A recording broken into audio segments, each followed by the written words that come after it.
Hello and welcome to Late Night Physics, the channel where we dive deep into the wonders of the universe, one mind-bending concept at a time. If you're enjoying the journey, don't forget to hit the like button, subscribe and tap the bell so you never miss an exploration into the unknown, and while you're at it, let me know where you're watching or listening from tonight. Are you gazing up at the stars from a quiet corner of the Earth, or are you tuning in from somewhere far away in the vast cosmos? Maybe, just maybe, you're in a part of the universe where the very first moments after the Big Bang unfolded, a place where time and space first took shape. Now, that would be something. Tonight, we're embarking on a journey through the birth of everything.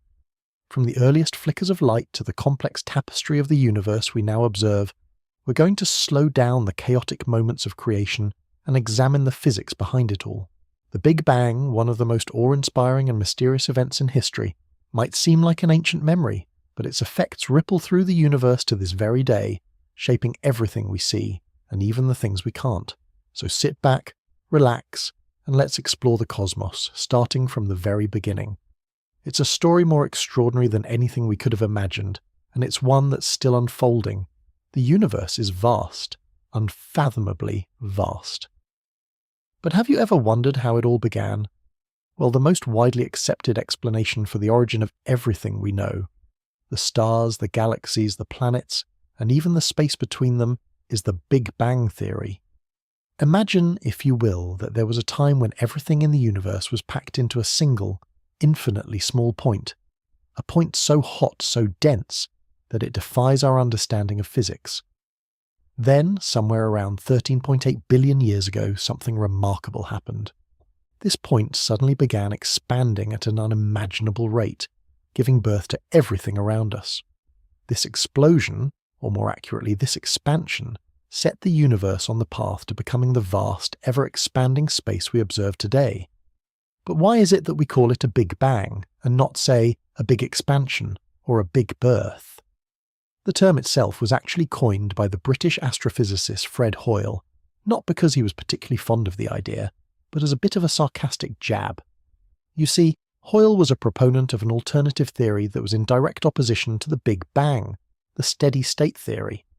According to this idea, the universe has no beginning and no end. It simply is, constantly expanding, with new matter being created to maintain a constant density as galaxies drift apart. It's a fascinating concept and certainly very poetic. After all, the universe, according to the steady-state theory, never had a beginning, and therefore it never really ends either. However, as much as it's intriguing to think about a universe without a beginning, there's something about the evidence we see around us that doesn't quite line up with this picture. Observations of distant galaxies show that they're moving away from us, and crucially, they're moving faster the farther they are. This discovery was made by the astronomer Edwin Hubble in the early 20th century, and it was this observation that became one of the first major nails in the coffin of the steady-state theory. The universe, it seemed, was not static at all, but was expanding, and it had been expanding ever since a certain point in time. Now, if we step away from the familiar idea of the Big Bang and take a look at some of the more alternative ideas, we can find some intriguing possibilities that have captured the imaginations of physicists and cosmologists over the years. One of the most notable of these is the multiverse theory. This idea suggests that our universe might not be the only one.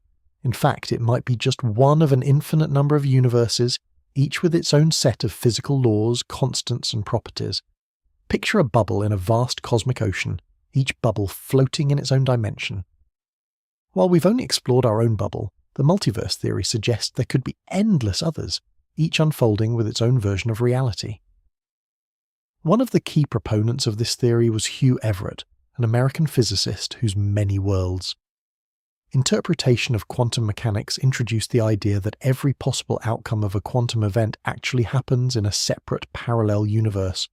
Now, this isn't to say there are entire universes where cats are playing chess, or where dinosaurs never went extinct, though that would be quite fun, but rather that every time a quantum measurement occurs, the universe splits, and all possibilities play out in parallel realities. While this might sound like science fiction, it has deep implications in understanding the nature of reality itself. Even further back in time, we find an idea that foreshadowed the Big Bang before anyone had even begun to formulate it as we know it today. Georges Lemaitre, a Belgian priest and physicist, proposed what he called the primeval atom hypothesis in the 1920s. Essentially, Lemaitre suggested that the universe began as a single, incredibly dense point, a cosmic egg, if you will, much like the modern Big Bang theory, but without the detailed understanding of cosmic expansion that we have today. His work was groundbreaking and helped set the stage for what would later become the Big Bang model, though back then it was a radical idea that was met with skepticism. Lemaitre's hypothesis was crucial because it laid the groundwork for what would become a central pillar of modern cosmology, the idea that the universe and time itself had a beginning. This was in stark contrast to the notion of an eternal static universe, and it challenged the prevailing views of both science and religion. Lemaitre didn't have access to the technology we now take for granted, like the Hubble Space Telescope, or the ability to measure cosmic microwave background radiation, but his vision paved the way for the theories that followed. In many ways, he was one of the first to glimpse the unfolding drama of the universe's birth. It wasn't until later, with advancements in technology and theory, that the Big Bang gained widespread acceptance. In the 1950s, astronomers Arno Penzias and Robert Wilson accidentally discovered the cosmic microwave background radiation, a faint, uniform glow that permeates the entire universe. This discovery was the smoking gun that confirmed the Big Bang, providing solid evidence of the intense heat that must have existed in the early universe. The radiation they detected is, in essence, the afterglow of the Big Bang itself, stretched to longer wavelengths over billions of years as the universe expanded. What we're left with, after decades of research, observation, and refinement, is a theory that not only explains how the universe began, but also continues to shape our understanding of its past, present, and future. It's a theory that's so powerful because it's based on a foundation of evidence, observable phenomena like the redshift of galaxies, the cosmic microwave background, and the abundance of light elements in the universe. All of these point to one undeniable truth. The universe is expanding, and it all began from a singularity, a point of infinite density, around 13.8 billion years ago. The Big Bang theory may be the most widely accepted model we have, but that doesn't mean it's the final answer. Even as we've come to understand more about the origins of the universe, questions remain about dark matter, dark energy, and what really happened in the earliest moments after the Big Bang. So, while we may have come a long way since Lemaitre's cosmic egg, we're still unraveling the mysteries of how it all began. And that journey, as you can imagine, is far from over. Before the Big Bang, there was nothing, or at least, that's how we often think about it. But when we begin to scratch the surface of this idea, we quickly find that nothing is much more complicated than we might imagine. For one, it's not as simple as the absence of matter or energy. It's not even the absence of space and time. It's more like a void where the usual rules of the universe don't apply. There's no way to fully comprehend what nothingness is because, as far as our scientific understanding goes, the very concept of nothing exists only in contrast to the universe itself. In other words, our very language and ideas about nothing are shaped by the existence of everything around us. This brings us to one of the most perplexing questions in cosmology. What existed before the Big Bang? Was there truly a state of absolute nothingness? Or was there something else entirely, something outside of our current frame of reference? To answer this, we need to take a deep dive into the world of quantum mechanics, where things get a little less intuitive and a lot more fascinating. Quantum mechanics, which governs the behavior of particles on the tiniest scales, suggests that even in a perfect vacuum, where there is no matter and no radiation, something still exists.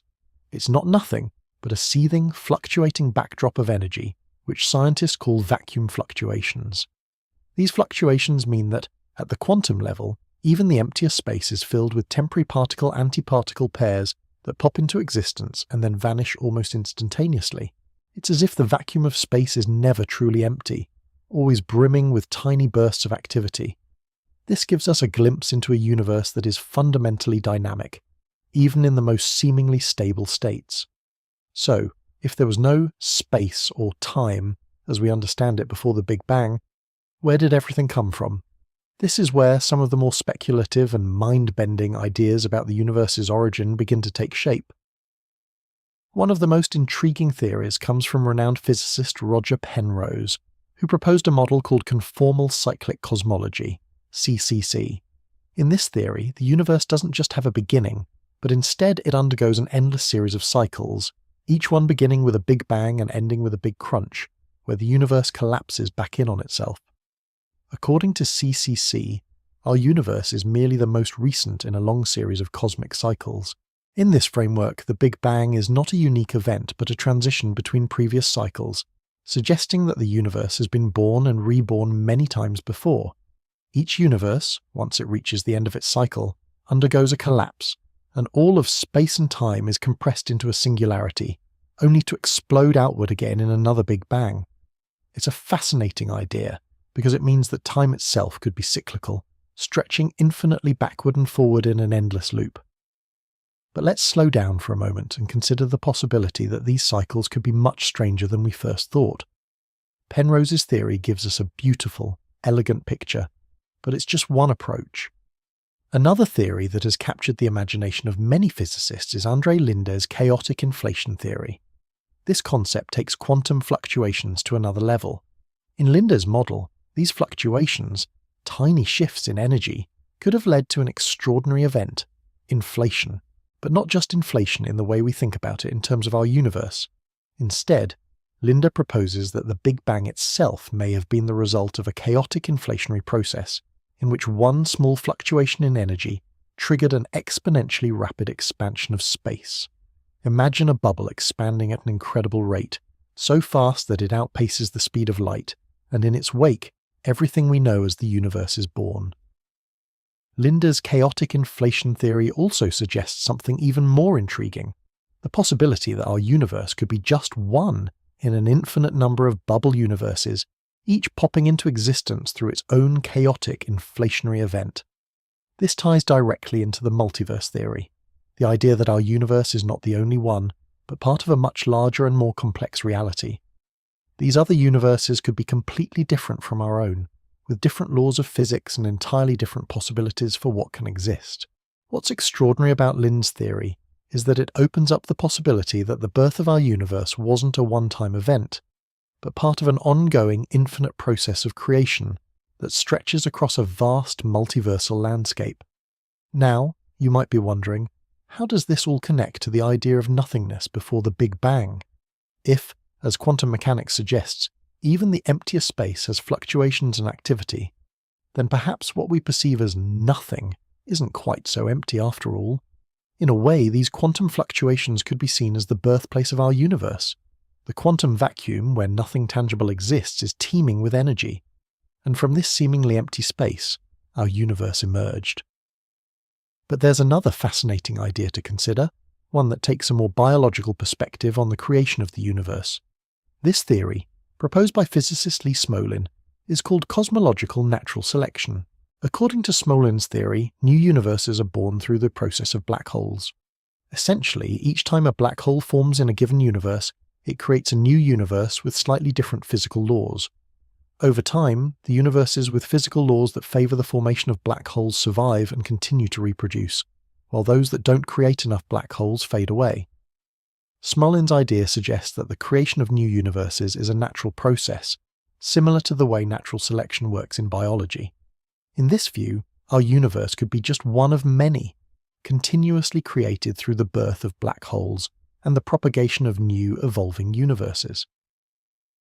While this may sound like science fiction, Smolin's theory is rooted in solid physics, particularly the study of quantum mechanics and the behaviour of black holes, and while it's still speculative, it opens up new avenues for thinking about the origins of our universe and the nature of creation itself. If true, it could mean that our universe is part of a much larger cosmic ecosystem, one that evolves over time in ways we can't yet fully understand. In each of these theories, whether it's Penrose's infinite cycles, Linde's chaotic inflation, or Smolin's cosmological natural selection, there's a common thread. They all suggest that the universe may not have just appeared from nothing in the way we typically think about it. Instead, it might be part of a much larger, deeper process, one where nothing is actually a seething cauldron of potential, a state that gave birth to everything we know. So, when we ask, what was there before the Big Bang? we may have to accept that the answer isn't simple. Nothing is not empty. It's filled with energy, potential, and perhaps even the seeds of new universes. What seems like the absence of everything might actually be the beginning of everything we know and more. When we think of the universe, we often think of space and time as a smooth, continuous fabric, something like a vast, ever-stretching sheet. But at the most fundamental levels, space and time may not be as smooth and continuous as they appear. To understand the deepest origins of the universe, we have to reconcile two very different ways of looking at the cosmos. One is the world of quantum mechanics, where the smallest particles behave in strange, unpredictable ways, and the other is the world of general relativity, where the forces of gravity shape the very structure of space and time. These two theories, though incredibly successful on their own, have never quite been able to come together in a unified framework.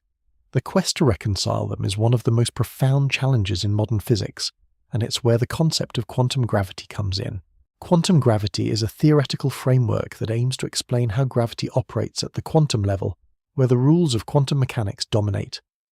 But gravity is a strange beast. It's not like the other forces we encounter in the quantum world.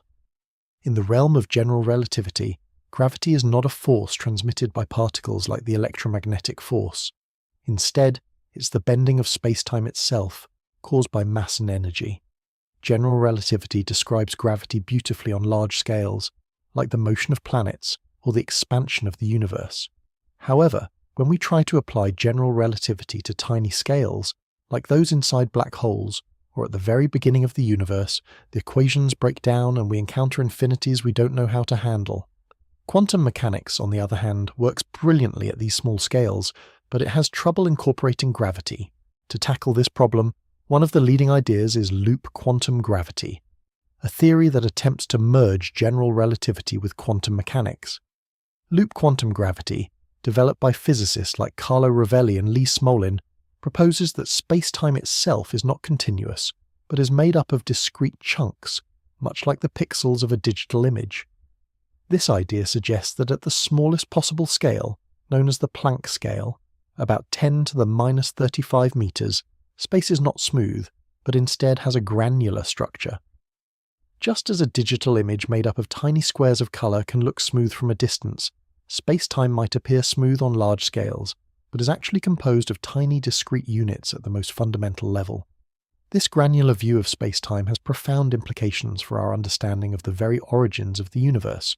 In loop quantum gravity, the Big Bang is not a singular event where everything suddenly exploded from a point of infinite density. Instead, space-time itself may have had a finite, non-singular origin. The universe, in this framework, could have emerged from a quantum bounce, where space-time contracted to a very small but finite size and then rebounded, rather than collapsing into a singularity. This idea offers a fresh perspective on what happened at the beginning of the universe, suggesting that the Big Bang wasn't a sudden explosion from an infinitely dense point, but rather a transition between different phases of a larger, more complex cosmic cycle. But loop quantum gravity is just one of the many ideas on the table. Another fascinating concept that's been proposed is the idea of emergent space-time. This theory suggests that space-time itself may not be a fundamental entity at all. Instead, it could be an emergent property, arising from more fundamental quantum processes. In this view, space and time as we know them don't exist at the most basic level of reality. Instead, they emerge from deeper structures that we don't yet fully understand. This might sound a bit abstract, but it's an idea that is gaining traction in the world of theoretical physics. Emergent space-time theories are connected to some of the deepest mysteries in physics, such as the nature of quantum entanglement, the strange phenomena where particles become linked in such a way that the state of one particle instantaneously affects the state of another, no matter the distance between them. Some researchers believe that space-time itself could be a manifestation of these entanglements, emerging from the complex interactions of quantum particles. If space-time is emergent, it would mean that the very fabric of our universe could arise from deeper, more fundamental laws that we are only beginning to understand. It's a revolutionary idea, one that challenges the way we think about the universe at its most fundamental level. Another physicist who has explored these deep questions is Abhay Mehta, whose work focuses on the intersection of quantum gravity and dark energy. Dark energy, which is thought to make up about 70% of the universe, is the mysterious force driving the accelerated expansion of the universe. Despite its dominant presence, we still don't fully understand what dark energy is. Mater's work suggests that quantum gravity might provide insights into the behavior of dark energy in the early universe. In his research, he explores how the quantum nature of space-time could influence the way the universe expanded in its infancy, and how this might be related to the mysterious properties of dark energy that continue to shape the universe today. It's worth noting that these ideas, while fascinating, are still very much in the realm of theoretical physics. No one has yet been able to conduct experiments that directly test quantum gravity or emergent space-time theories, and much of this research is based on mathematical models and thought experiments. That said, these ideas are extremely powerful because they offer potential solutions to some of the biggest questions in cosmology. If quantum gravity is the key to understanding the very origin of the universe, it could help us make sense of the earliest moments of the Big Bang, moments when space and time themselves were being born, and the laws of physics as we know them may not have applied. As we look for answers to these deep questions, we must keep in mind that the universe is far stranger and more complex than we often imagine. The idea that space-time is granular, or that it emerges from more fundamental quantum processes, challenges our very understanding of reality. It may be that the universe, in all its vastness, is not simply a smooth, continuous expanse, but a quantum dance of particles and fields that we have yet to fully comprehend. The quest for a theory of quantum gravity is not just a search for answers to how gravity works on small scales. It's a search for a deeper understanding of the very nature of space, time, and the universe itself. These ideas aren't just abstract theories with no real connection to the world we live in. They have the potential to revolutionize our understanding of the universe, from its deepest origins to its farthest reaches. If we can successfully merge quantum mechanics with general relativity, it could be the key to unlocking the most profound mysteries of existence. Until then, the search for quantum gravity remains one of the most exciting frontiers in modern physics, and the potential discoveries on this journey are truly cosmic in scope. The concept of time is something we experience constantly, every second ticking away in an unbroken flow. But what if time, as we know it, is not the ultimate reality? What if there was a time before time, or even a time that never really started at all? These ideas might sound abstract, but they're at the heart of some of the most fascinating theories in modern cosmology. Let's begin with a concept introduced by the physicist Julian Barbour, known as time symmetry. Barbour's idea challenges the common notion that time began at the moment of the Big Bang. In fact, Barbour proposed that time, as we perceive it, might not have had a singular beginning. Instead, he suggests that time could be more like a series of instants that exist independently, each one in a static, unchanging state.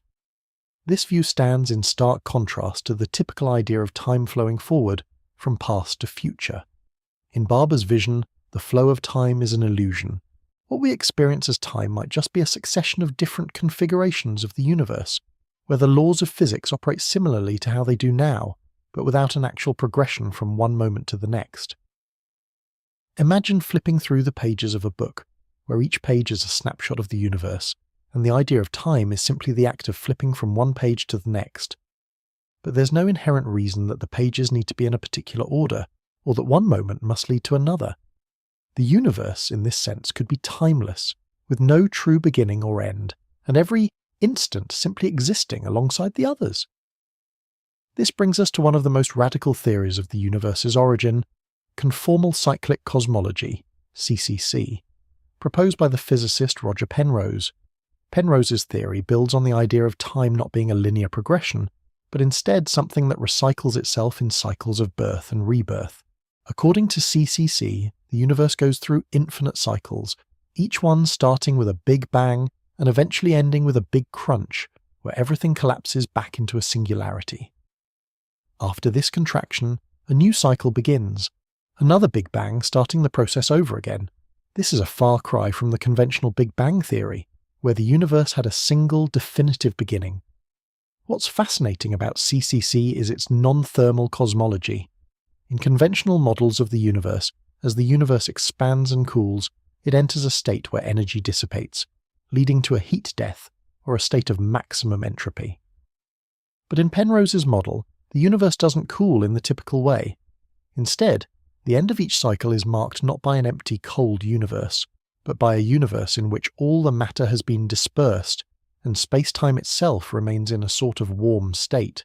The idea here is that the universe doesn't get colder in the traditional sense, but that its structure evolves in ways we don't yet fully understand. This allows for the transition to a new cycle, with each cycle carrying forward the imprint of the previous one. It's as though the universe is born anew from the ashes of the old, in a never-ending cosmic rebirth. Penrose's CCC theory also touches on another important concept: gravitational time dilation. According to Einstein's theory of general relativity, the presence of massive objects warps the fabric of space-time. The stronger the gravitational field, the more time slows down. This phenomenon has been confirmed in experiments with clocks placed at different altitudes on Earth, where clocks at higher altitudes tick faster than those at lower altitudes, due to the difference in gravitational strength. Gravitational time dilation becomes especially significant near black holes or other extremely dense objects, where time itself slows to a crawl. In the context of the Big Bang, or CCC, gravitational time dilation could have played a critical role in the formation of space and time itself. During the early moments of the universe, as it expanded from an extremely dense state, the fabric of space-time may have behaved in ways that are completely different from what we experience today. Near the singularity of a black hole, time could behave in a completely non-linear way, with time and space themselves possibly becoming intertwined and forming a kind of timeless boundary. This would make the traditional concept of a beginning of time more difficult to define, as time itself might have only emerged as a result of the universe's expansion. Barber and Penrose's theories invite us to think about time and the universe in ways that don't follow the linear clock-ticking idea we're so familiar with. If time is indeed an illusion, or if the universe has been cycling through an infinite series of expansions and contractions, then the idea of a beginning becomes less relevant. Instead, we are left with a more fluid concept of time, one that is part of a cosmic cycle, constantly evolving but never truly starting or ending. At the same time, these ideas also push the boundaries of our understanding of how the universe works. If space-time is emergent, or if the universe is part of an infinite cycle, then what we think of as the beginning of the universe, what we call the Big Bang, may not have been the start of everything. It could simply be one phase in an eternal cycle, a brief moment of expansion that is part of a much larger, much deeper story that we're only beginning to understand. The fundamental nature of the universe, including the flow of time itself, might not be something that's fixed or set in stone, but a process that constantly evolves and shifts, perhaps in ways that are far beyond our current grasp. As we look deeper into these ideas, we're not just exploring the nature of the universe's origins, but also the nature of time itself. Could time be cyclical, infinite, or even an illusion? These are questions that could reshape everything we think we know about our place in the cosmos. Understanding these mysteries might not just teach us about the Big Bang, but could help us unlock the secrets of the very fabric of reality, offering a new way of thinking about time, space, and our existence in the universe. The universe is a vast, intricate system, governed by physical constants that shape everything within it. From the very structure of atoms to the formation of stars and galaxies, everything depends on the values of these constants. But here's the fascinating part. These constants seem remarkably fine-tuned for the emergence of life. If they were even slightly different, the universe as we know it, our very existence, might not be possible. This observation is at the heart of what is called the anthropic principle, a concept that has sparked intriguing debates about the nature of the universe and our place in it. At its core, the anthropic principle suggests that the universe's physical constants are not arbitrary, but are set in such a way that life, particularly human life, can exist. It raises an intriguing question. Why does the universe appear so perfectly tuned for life? The fine-tuning of the universe, where values like the strength of gravity, the mass of elementary particles, or the expansion rate of the universe seem to fall within an extraordinarily narrow range, has led some to wonder if there is a deeper reason behind this apparent precision. One version of the anthropic principle was introduced by physicist Brandon Carter in the 1970s. This is known as the weak anthropic principle. It suggests that the universe must have the properties that allow life because we, as conscious beings, exist to observe it. In other words, the very fact that we are here to ask these questions is evidence that the conditions must be right for us to exist. If they weren't, we wouldn't be around to observe them. It's a bit like saying, we're here because the universe is the way it is, and if it were any different, we simply wouldn't be here to notice. But that's just one way to look at it. Some thinkers take a more expansive view, which brings us to what is called the strong anthropic principle, proposed by John Barrow and Frank Tipler. This version of the principle goes a step further, suggesting that the universe must have the properties necessary for life, because life's emergence is an inevitable consequence of the universe's structure. According to this interpretation, the laws of physics and the constants of nature are not merely compatible with life. They are precisely the way they need to be for life to emerge. The universe is set up in such a way that life is not just possible, but somehow predetermined to occur given the right conditions. This strong version of the anthropic principle opens up an intriguing possibility. The universe might be constructed with a purpose, or at least in such a way that the emergence of life is not a rare accident but a natural outcome. Some have suggested that the physical constants of the universe are not just fine-tuned for life, but that life is somehow an essential feature of the universe's evolution. Now, if we take a step back, we begin to see that this fine-tuning raises more questions than it answers.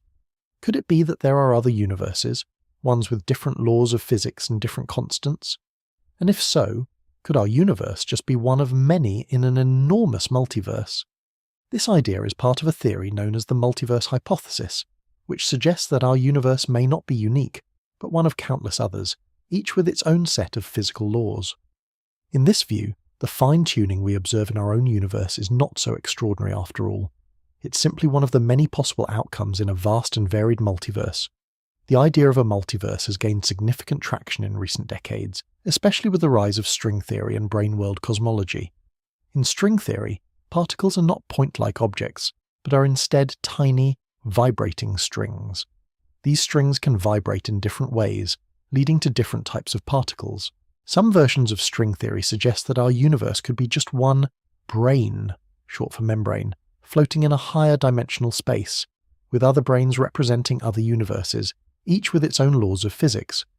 If this is true, then the fine-tuning we observe might simply be the result of the random properties of the particular brane we happen to live in. Our universe's physical constants are just one set of possibilities among many. In a similar vein, the idea of a multiverse is also supported by the concept of eternal inflation, developed by Andre Linde. This theory posits that, in the early moments after the Big Bang, the universe expanded at an extraordinary rate, far faster than the speed of light. This inflationary phase would have created a vast number of separate bubble universes, each with its own distinct set of physical laws. Our universe could be one of those bubbles, and the fine-tuning we observe could simply be the result of our particular bubble's properties. But the multiverse theory isn't the only explanation for the apparent fine-tuning of the universe. Some have turned to the idea of biocentrism, proposed by Robert Lanza, which suggests that consciousness itself plays a fundamental role in shaping the universe. According to biocentrism, life, and particularly conscious life, is not a byproduct of the universe, but a central element in its existence. In this view, the universe doesn't exist independently of us. Rather, it exists because we are here to observe and experience it. This shifts the perspective from a universe where life is an accidental byproduct of physical laws to one where life and consciousness are integral to the very fabric of reality. The biocentric view suggests that the universe has a kind of intrinsic connection to life, and that life itself influences the laws of physics. This is a radically different idea from the usual scientific view, which posits that the universe's laws are objective and independent of conscious beings. Instead, biocentrism proposes that life and consciousness are not just observers of the universe, but active participants in its creation and evolution. In a biocentric universe, the fine-tuning of the cosmos may not be a coincidence at all, but rather a reflection of the intimate connection between life and the universe itself. The idea that the universe is fine-tuned for life raises deep questions about the nature of existence, the role of consciousness, and the possibility of other worlds. It suggests that the universe we see around us might not be the only one, and that the laws of physics as we know them might not be universal. Whether we turn to the multiverse theory, the idea of an inherent connection between life and the cosmos, or the notion that our universe is just one possible outcome in an endless cycle of creation, the anthropic principle challenges us to rethink what we know about the universe's origins and about our place within it. At the heart of these questions lies the extraordinary realization that the universe is not just a random collection of particles and forces, but a finely tuned system capable of supporting life. Whether that fine-tuning is the result of a vast multiverse, an inherent connection between consciousness and the cosmos, or simply the way things happen to work out, it points to something profound. Our existence and the very fabric of the universe are far more deeply connected than we might have ever imagined. And perhaps, just perhaps, the universe is not as indifferent to life as it sometimes seems. One of the most captivating ideas in modern cosmology is the notion of a multiverse, a vast collection of universes, each one potentially different from the others. Imagine, if you will, a universe like our own, with its own set of physical laws, constants, and properties. Now, picture an infinite number of other universes, all floating alongside ours, each with its own unique set of rules. This idea, though speculative, has become an important area of study in theoretical physics, particularly through the concept of the bubble multiverse. The foundation for this idea can be traced back to the work of physicist Alan Guth, who developed the theory of eternal inflation in the 1980s. To understand how the bubble multiverse works, it's helpful to first grasp the idea of inflation. In the earliest moments of the Big Bang, the universe didn't simply expand gradually. Instead, it underwent a brief but incredibly rapid expansion, known as cosmic inflation. This process occurred at an unimaginable rate, with the universe expanding faster than the speed of light. During inflation, the universe grew by a factor of over 100 trillion times, in less than a fraction of a second. This rapid expansion helped to smooth out the universe, erasing any irregularities that might have existed before, and laid the groundwork for the uniform, large-scale structure of the universe we observe today. But what if inflation didn't just happen once?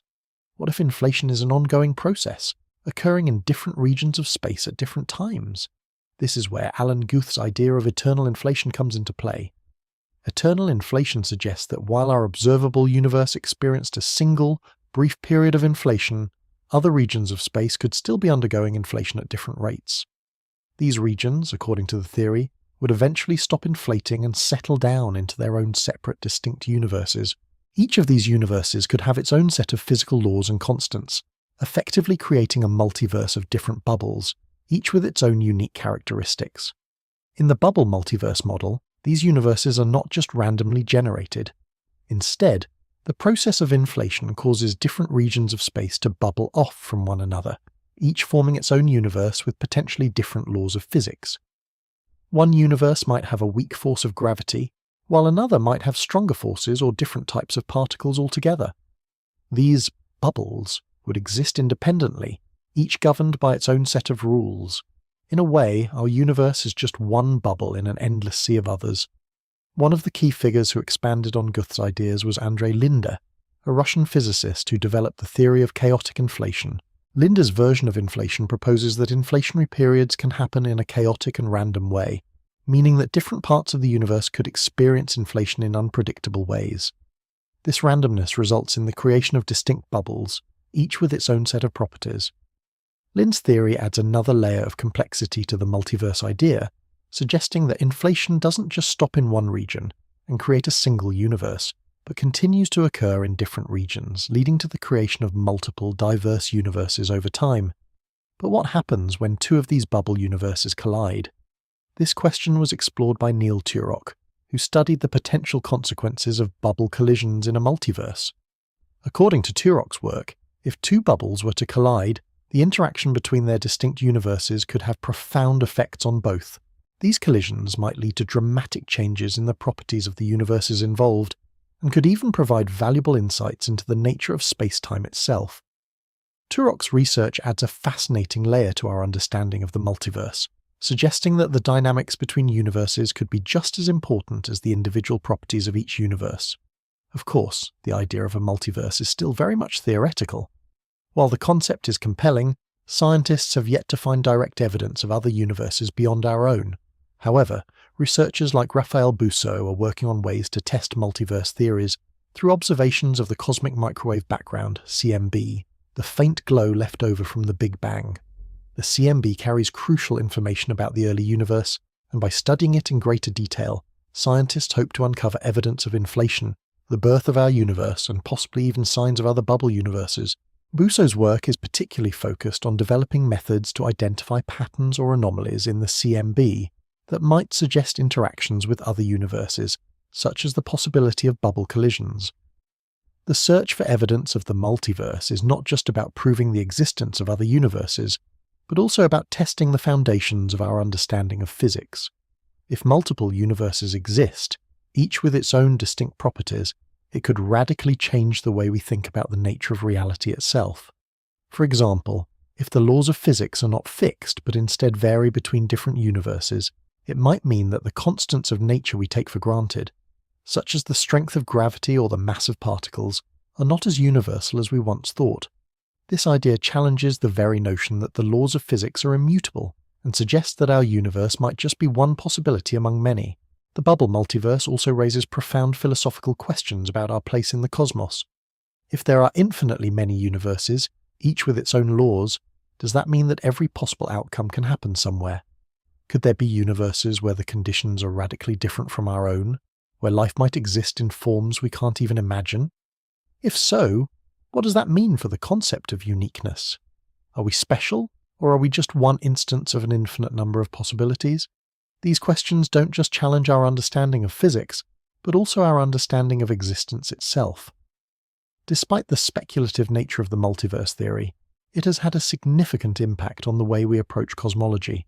Whether or not we ever find direct evidence for the existence of other universes, the bubble multiverse model helps to push the boundaries of scientific thought, encouraging us to think beyond the confines of our own universe and explore the infinite possibilities that may lie beyond the stars. In the end, the concept of the multiverse is more than just a theoretical idea about parallel universes. It's an invitation to think bigger, to stretch our imaginations beyond the limits of what we can see and measure.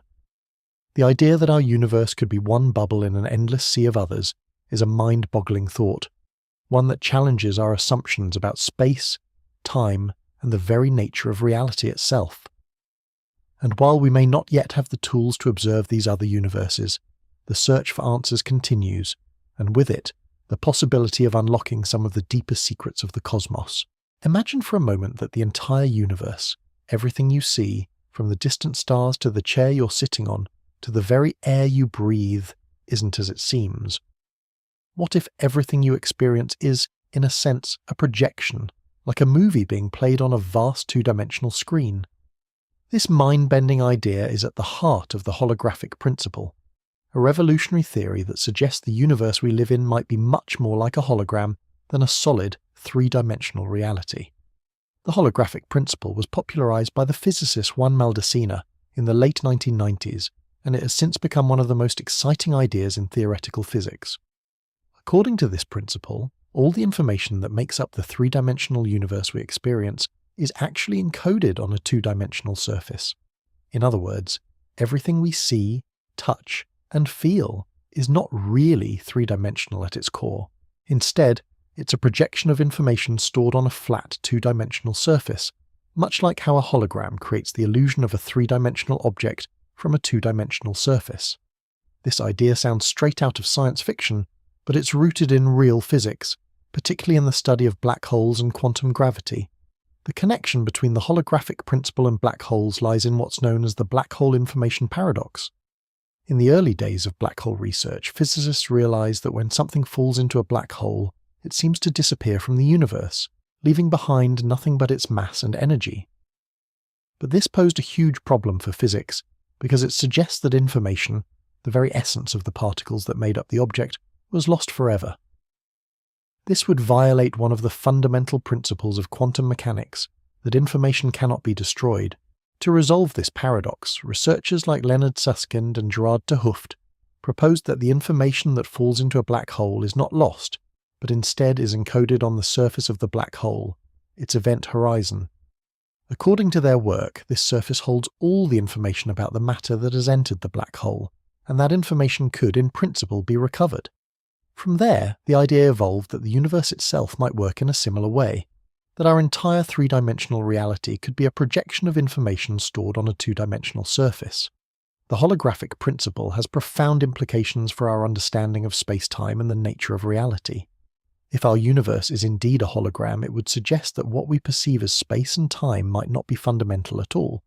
Instead, space-time could emerge from a deeper, more fundamental level of reality. This challenges our basic understanding of how the universe operates. We think of space-time as the very fabric of the universe. It's the stage on which all events unfold. But if the holographic principle is correct, space-time could just be an illusion, a projection of information that exists on a two-dimensional boundary, like the surface of a black hole. The implications for quantum gravity are particularly exciting. Quantum gravity is the theory that aims to merge the principles of quantum mechanics, which governs the behavior of the very small, and general relativity, which explains the behavior of the very large, such as planets, stars, and black holes. The holographic principle provides a potential framework for understanding quantum gravity, because it suggests that the laws of gravity and quantum mechanics may be more deeply connected than we realize. Space-time itself, as we experience it, might be an emergent property of more fundamental quantum processes, much like how the properties of water emerge from the behavior of individual water molecules. Another major implication of the holographic model is its potential to change how we think about the early universe. According to the holographic principle, the universe's entire history, from the Big Bang to today, could be encoded on a two-dimensional surface, much like the information stored on the event horizon of a black hole. This means that the fabric of the universe we experience, space, time, and matter, might be a kind of illusion, a projection of information that exists at a deeper, more fundamental level. This idea challenges our traditional view of the universe as a three-dimensional structure, and suggests that the true nature of reality could be vastly different from what we perceive. One of the most intriguing aspects of the holographic principle is its connection to string theory. String theory is an attempt to unify all the forces of nature, including gravity, into a single framework. In string theory, the fundamental building blocks of the universe are not particles but tiny vibrating strings. These strings can vibrate in different ways, giving rise to the various particles we observe. Interestingly, string theory has provided a natural framework for the holographic principle. In fact, the first concrete realization of the holographic principle came from studies of a particular model in string theory known as the ADS/CFT correspondence. The ADS/CFT correspondence, developed by physicist Juan Maldacena, suggests a deep connection between two seemingly unrelated theories. The first is anti-de Sitter space, ADS, a specific kind of spacetime used in some versions of string theory. The second is conformal field theory, CFT, which describes quantum field theories in lower dimensional spaces. Maldacena proposed that these two theories are not just related, they are essentially two different descriptions of the same physics. What's even more surprising is that this correspondence suggests that our three-dimensional universe could be described by a two-dimensional quantum theory, encoded on a boundary at the edge of spacetime. The ADS/CFT correspondence is one of the most powerful results of string theory, and it has provided a deep insight into the holographic nature of the universe. This idea supports the notion that spacetime itself, with all its complexities, might not be fundamental at all. Instead, it could be an emergent phenomenon that arises from more fundamental quantum processes, much like how the wetness of water emerges from the behavior of individual molecules, even though we don't think of water as being made up of tiny molecules in our everyday experience. But perhaps one of the most profound consequences of the holographic principle is how it challenges our understanding of reality. If the universe is a hologram, it means that the space we move through, the objects we interact with, and even the very fabric of time might not be real in the way we typically think of them. Instead, they could be projections of information encoded at a much deeper level. This idea forces us to question what we know about the nature of space, time, and reality itself. Could the universe we experience be nothing more than an illusion, a carefully constructed projection of something deeper and more mysterious? The holographic principle suggests that the answer could be yes. In the end, the holographic principle isn't just a theoretical curiosity. It has the potential to change everything we know about the universe. By challenging our most basic assumptions about space-time, quantum mechanics, and gravity, It opens up new avenues for understanding the deepest mysteries of existence. Whether or not we will ever fully grasp the true nature of reality, the holographic principle has already reshaped the way we think about the cosmos, and it will continue to guide our search for answers in the years to come. Imagine the very fabric of space and time, not as a calm, smooth sheet, but as a seething, turbulent foam, a bubbling sea of fluctuations. This idea, introduced by the physicist John Wheeler in the 1960s, is known as quantum foam. At the smallest possible scales near the Planck length, about 10 to the minus 35 meters, space-time itself is not smooth, but is instead constantly fluctuating, with tiny, unpredictable changes occurring at every point. This is the realm of quantum mechanics, where the usual rules of classical physics no longer apply. Quantum foam is a way of describing the chaotic nature of space-time at the most fundamental level. It's as if, at these minuscule scales, the very fabric of the universe is constantly vibrating and shifting, with small bubbles of space-time popping in and out of existence. To picture it, think of the surface of water. Normally, water appears calm and smooth, but at a microscopic level, it's filled with tiny waves and ripples. In the quantum foam picture, space-time behaves similarly, with fluctuations occurring in what we think of as empty space, constantly creating and destroying tiny, virtual particles and energy. These fluctuations, though tiny and seemingly insignificant, may have profound consequences for the formation of the universe itself. If we take a step back to the very early universe, shortly after the Big Bang, space-time was incredibly small and dense, with all the forces of nature unified into one singular state. In this environment, quantum fluctuations in the quantum foam could have played a key role in shaping the universe's evolution. The very seeds of the universe, galaxies, stars, and even the fabric of space itself, may have originated from these fluctuations.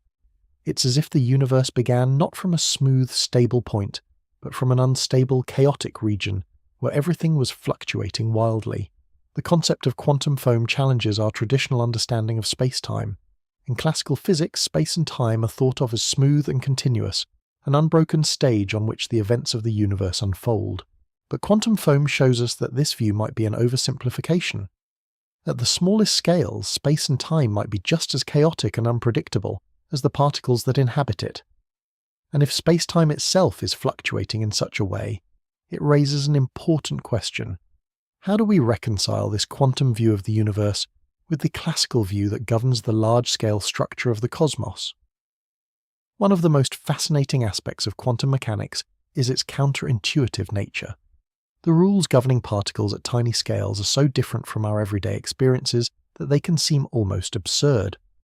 One of the most famous interpretations of quantum mechanics is quantum superposition, which states that particles can exist in multiple states at once, only choosing a particular state when they are observed. This strange behavior isn't just confined to particles.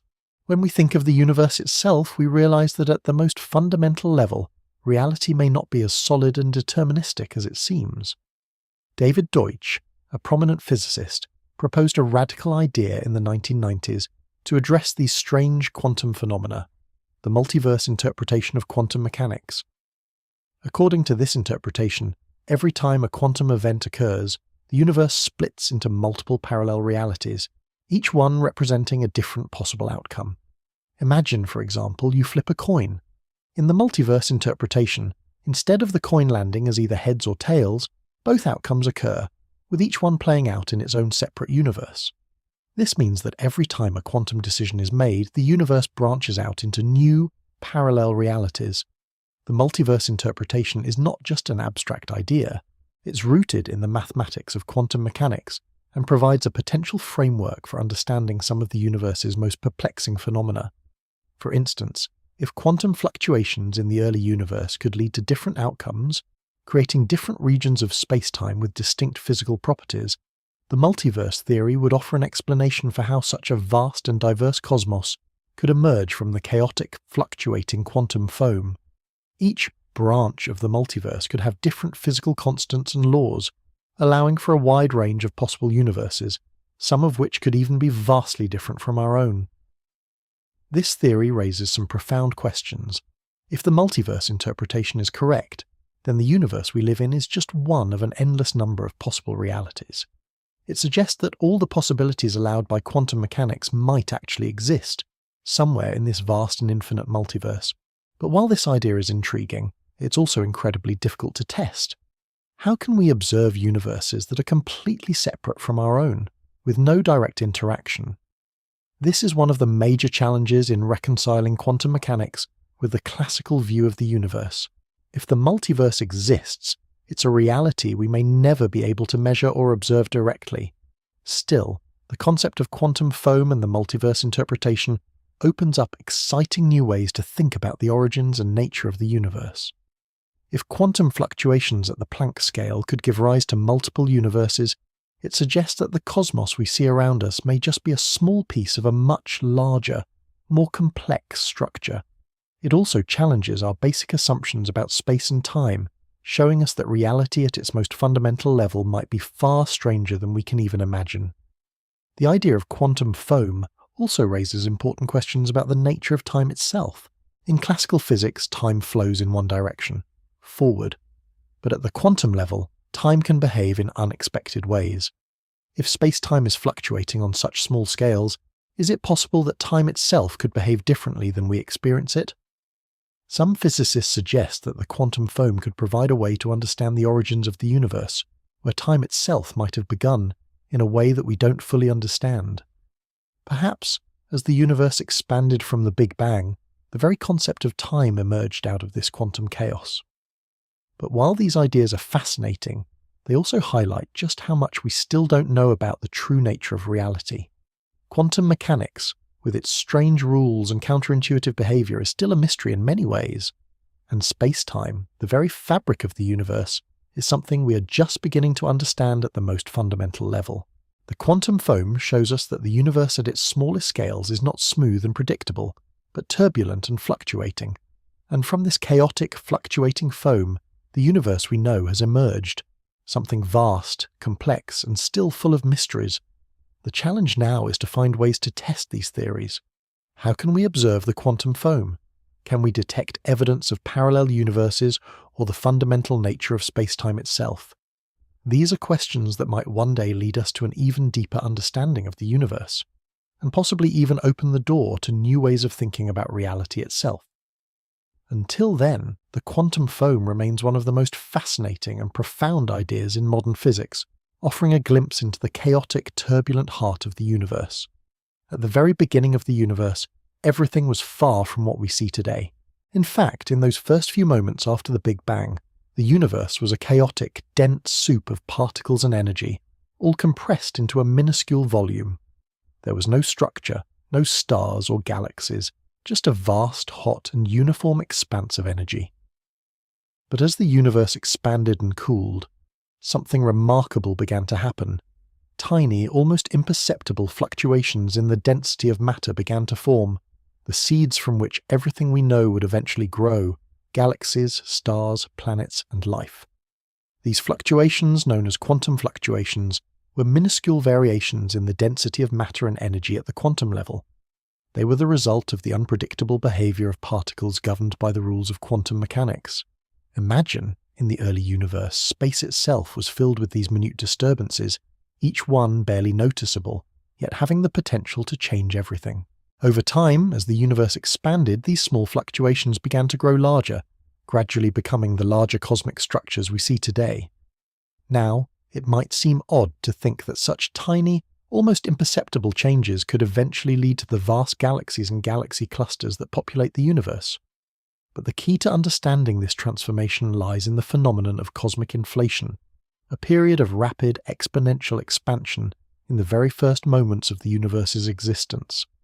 Alan Guth, the physicist who first proposed the theory of inflation in 1981, suggested that during the first fraction of a second after the Big Bang, the universe expanded at an unimaginable rate, faster than the speed of light. In that brief time, the universe grew by a factor of more than 100 trillion times. This dramatic expansion didn't just make the universe larger, it also magnified those tiny quantum fluctuations. Imagine stretching out a rubber sheet that has small ripples on its surface. As you stretch it, those ripples grow larger and more pronounced. In much the same way, cosmic inflation took the microscopic fluctuations in the fabric of space-time and stretched them, making them large enough to eventually form the clumps of matter that would become stars and galaxies. André Linde, another physicist who expanded on Guth's ideas, developed what's known as chaotic inflation. According to Linde, the inflationary process didn't happen uniformly everywhere in the universe. Instead, different regions of space could have experienced inflation at different rates, causing regions to bubble off into separate, distinct universes, each with its own properties.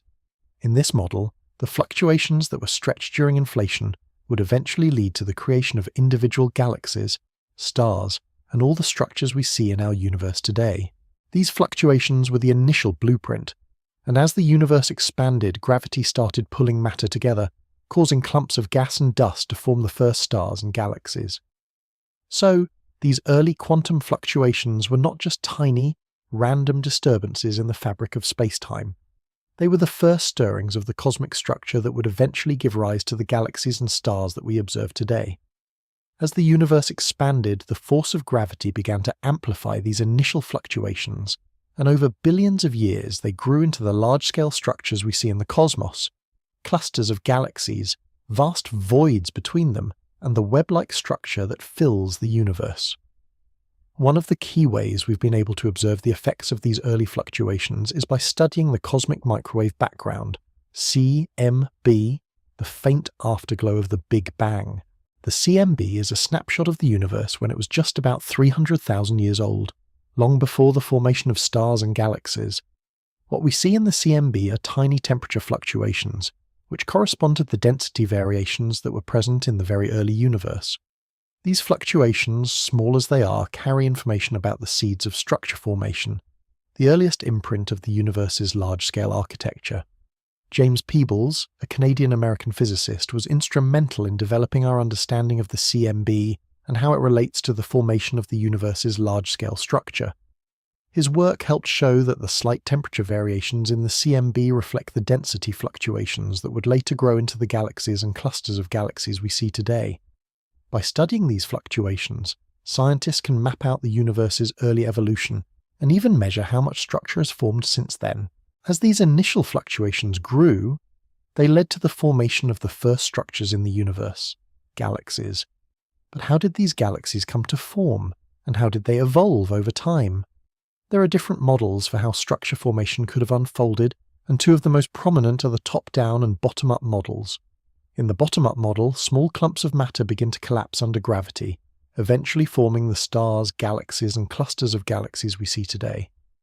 This process suggests that the first galaxies were small, relatively simple structures that grew larger and more complex over time.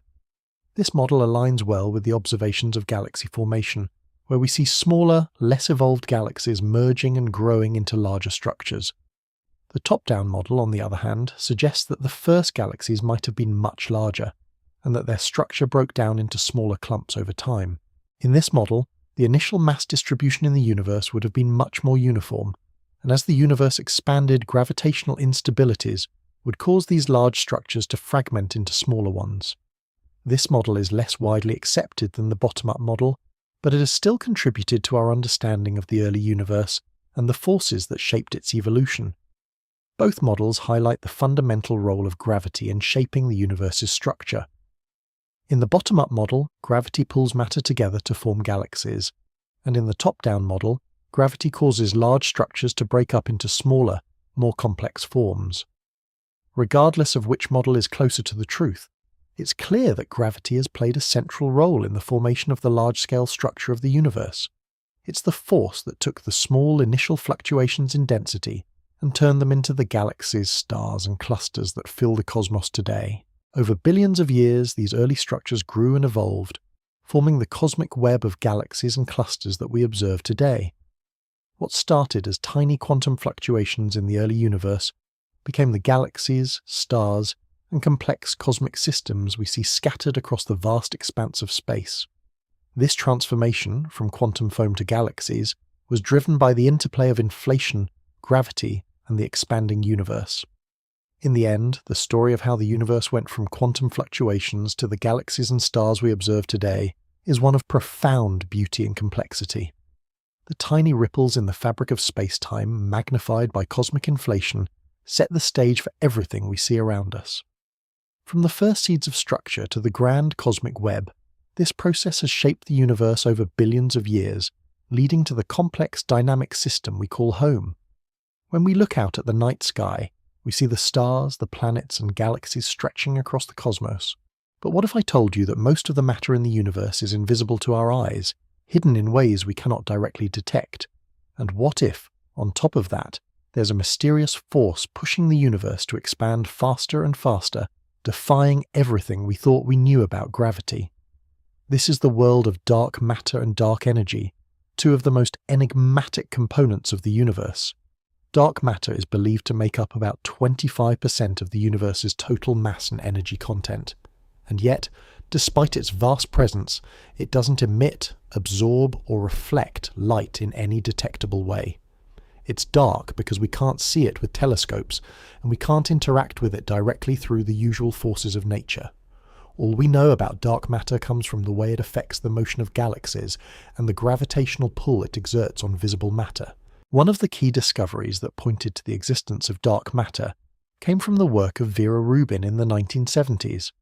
Rubin, an American astronomer, was studying the rotation curves of galaxies, essentially how fast different parts of a galaxy spin. According to Newtonian mechanics, stars near the edge of a galaxy should be moving slower than those near the center, since the gravitational pull from the galaxy's mass decreases with distance. But what Rubin observed was puzzling. Stars at the outer edges of galaxies were moving much faster than expected, suggesting that there was more mass than could be accounted for by the visible stars and gas in the galaxy. This unexpected result pointed to the existence of something else, a form of matter that was invisible to us, but exerted enough gravitational pull to affect the motion of galaxies. Rubin's observations were crucial in leading scientists to propose the concept of dark matter, a mysterious substance that fills the universe and helps to hold galaxies together. But dark matter isn't the only mystery. There's also dark energy, an even more elusive force that seems to be driving the accelerated expansion of the universe.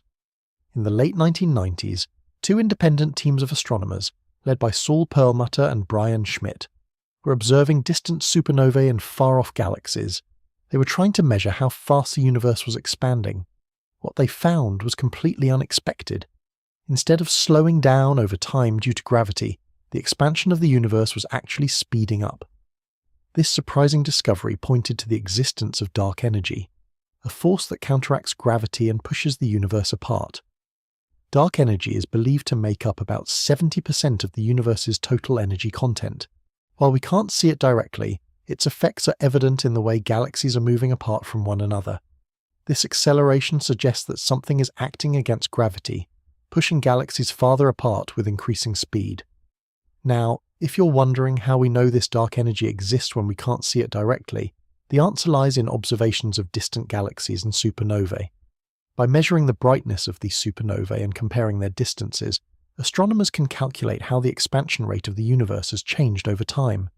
These measurements show that the universe's expansion is not just continuing, it's accelerating, and dark energy is the force believed to be responsible. While dark matter and dark energy are both invisible and mysterious, they are not without their challenges. Some scientists, like Mordechai Milgrom, have proposed alternative theories to explain the phenomena typically attributed to dark matter.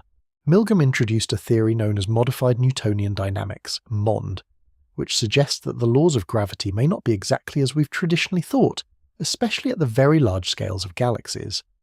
According to MOND, the gravitational pull we observe in galaxies could be explained without invoking dark matter, just by modifying the way we understand gravity at low accelerations. While MOND offers an interesting perspective, it's important to note that it doesn't completely explain everything that dark matter can. For example, the gravitational lensing effect, where light from distant objects is bent by the presence of unseen mass, remains difficult to account for with MOND alone.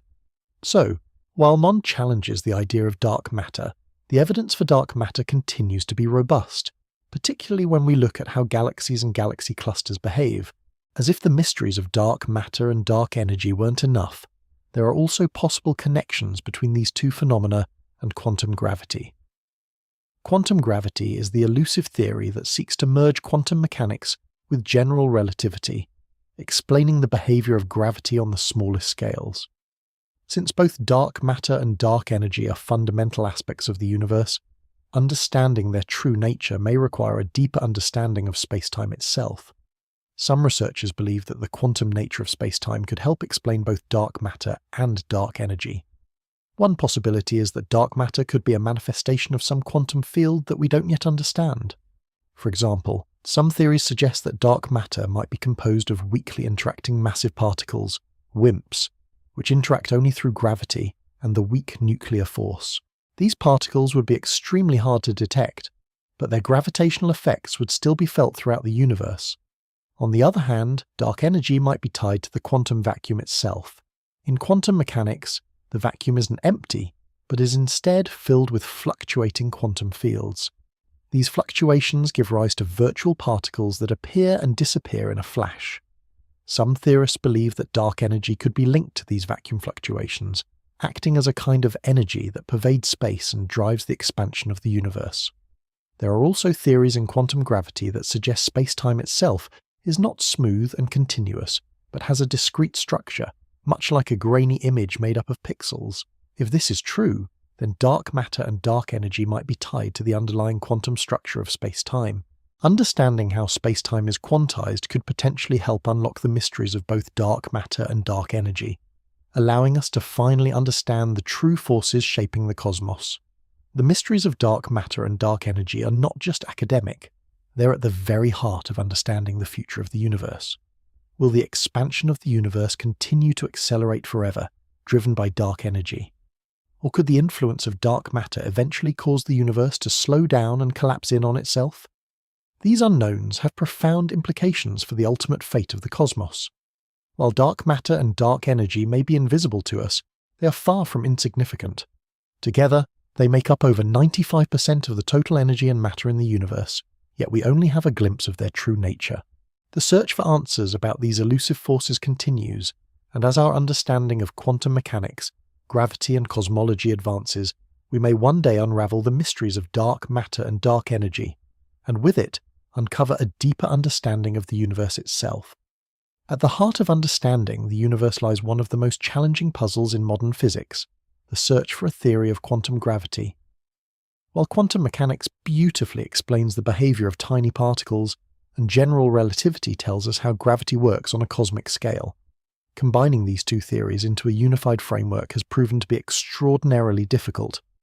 The problem arises because, at the smallest scales, gravity behaves in ways that our current understanding of quantum mechanics cannot fully account for. Quantum gravity is the key to understanding how the very fabric of spacetime behaves at its most fundamental level, and it could offer profound insights into the origins of the universe itself. One of the leading approaches to quantum gravity is known as loop quantum gravity, developed by physicists such as Carlo Rovelli and Lee Smolin. This theory is an attempt to describe the force of gravity within the framework of quantum mechanics, while remaining faithful to the principles of general relativity. At the heart of loop quantum gravity is the idea that spacetime itself is not a smooth, continuous entity, as we often imagine, but rather is made up of discrete granular building blocks. Just as matter is made up of atoms, space itself could be composed of tiny chunks, the smallest of which are on the order of the Planck length, about 10 to the minus 35 meters, which is far smaller than anything we can currently observe. This discrete nature of spacetime is a radical departure from our usual picture of the universe, where space is treated as a continuous stage on which events unfold. Loop quantum gravity suggests that, at the Planck scale, spacetime is more like a network of loops and spin networks, where the geometry of the universe is quantized. In this view, spacetime itself is not smooth and infinite, but is instead built up from fundamental units, similar to how pixels form an image on a digital screen. These quantum loops are thought to be the smallest possible units of space, and they represent the fundamental building blocks of the universe. The implications of loop quantum gravity extend far beyond just our understanding of space-time. In fact, this theory may offer a new perspective on the early universe, particularly during the moments just before and after the Big Bang. According to general relativity, the Big Bang is thought to have originated from a singularity, a point where the density of matter and the curvature of space-time become infinite. This singularity represents a breakdown in our understanding of physics because both space and time, as we understand them, cease to make sense under such extreme conditions. However, loop quantum gravity proposes that space-time cannot be infinite or infinitely small. Instead, it posits that the universe may have experienced a quantum bounce, a transition from a contracting universe to an expanding one. This would resolve the problem of the singularity and provide a new way to think about the beginning of the universe. This idea of a quantum bounce suggests that the universe could have been in a very different state before the Big Bang, possibly even in a previous cycle, as suggested by the work of Roger Penrose and his conformal cyclic cosmology, CCC theory. In CCC, the universe undergoes an eternal series of expansions and contractions, with each Big Bang marking the birth of a new cycle. While loop quantum gravity does not explicitly rely on this cyclic model, it does propose that the Big Bang was not a singular event but part of a broader process, one that could potentially involve a cycle of rebirths, where the universe oscillates between periods of contraction and expansion. Loop quantum gravity provides a potential way to explore the behavior of space-time at the quantum level, but there are still many questions left to answer. How can we test these ideas? How do we probe the behavior of space-time at scales far smaller than anything we can currently observe? To answer these questions, scientists are increasingly looking to concepts from string theory, another promising candidate for unifying quantum mechanics and general relativity. String theory, developed by physicists like Edward Witten, proposes that the fundamental building blocks of the universe are not particles, but tiny vibrating strings. These strings can vibrate in different ways, and the different vibrations correspond to the different particles and forces that we observe in the universe. String theory has the potential to explain both the microscopic world of quantum mechanics and the large-scale structure of the cosmos, including gravity. But string theory also suggests that our universe may have more than the 3 dimensions of space and 1 dimension of time that we experience in everyday life.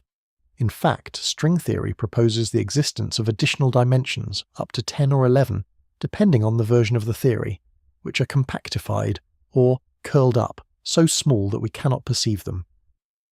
This idea of extra dimensions has led to the concept of the holographic universe, which ties into ideas of quantum gravity in profound ways.